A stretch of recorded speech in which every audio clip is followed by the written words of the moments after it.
to the 4-Minute Realty Report Show with your host, Jared Devlin. Now let's get down to business. Now let's start with some local news for us Floridians. With the price of premiums doubling the past few years, some Florida homeowners are choosing to go without property insurance, figuring that the savings are worth the risk of going bare in a hurricane-prone state. Not I. We are seeing many people doing this, said Susan Hernandez of Hernandez Insurance, an independent insurance agent in Miami Lakes. I have 5 clients that have already done it. That's crazy. No insurance in Florida? Florida leads the rest of the nation in homeowners shedding coverage. According to the Insurance Information Institute, 15 to 20% of Florida homeowners are foregoing coverage, more than the 12% national average. And the trend is being fueled by the fast increase of insurance costs in the state, the nation's highest. Florida's insurance policies include windstorm coverage, but not flood protection, average around $6,000, 42% higher than in 22, according to the Institute. That's a jump, 42%. Whew. Now on to more national news. The average rate on the benchmark 30-year home loan fell slightly this week, ending a 7-week climb, modest relief for prospective homebuyers grappling with an increasingly unaffordable housing market. The average rate on the benchmark 30-year home loan fell to 7.76% from 7.9% last week, according to mortgage buyer Freddie Mac. A year ago, the rate averaged 6.95%. And we got a little reprieve.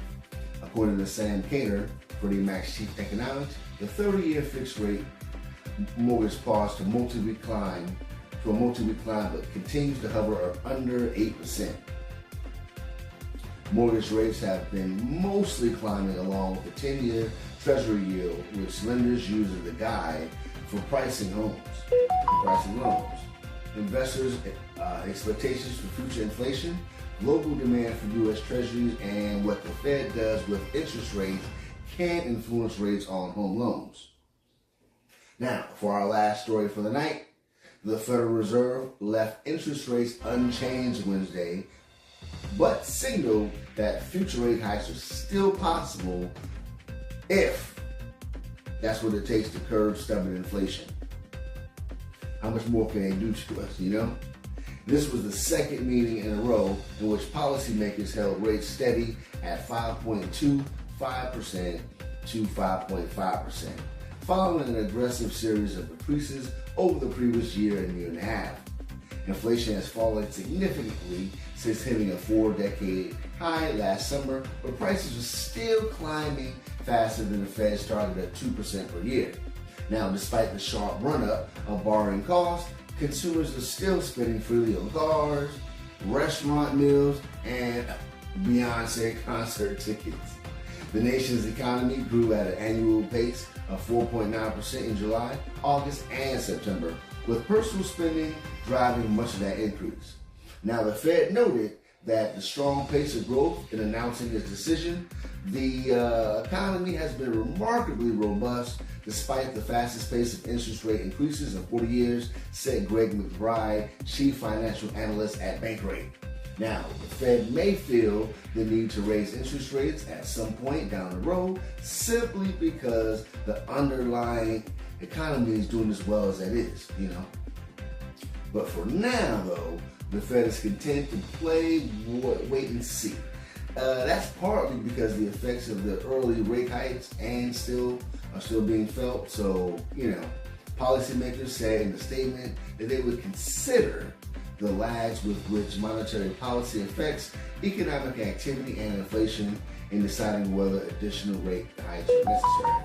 Now, one other thing, the Fed is also monitoring the job market, which has shown remarkable resilience in the face of rising interest rates. Now, which is a good thing, unemployment has been under 4% for 20 months in a row. Excellent. That streak will likely be extended to 21 months when October's jobless rate is reported on Friday. And I'm out of time, and that's your 4-Minute Realty Report. Tune in next week.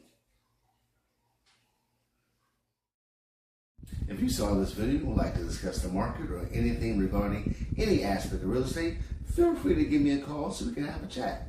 I'm available 7 days a week. You can call me, text me, email me, or you can even DM me on any one of my social media platforms, or visit my website to find a home or property. If you found some value in this video, please like, follow, or subscribe. Remember, home is just a phone call away.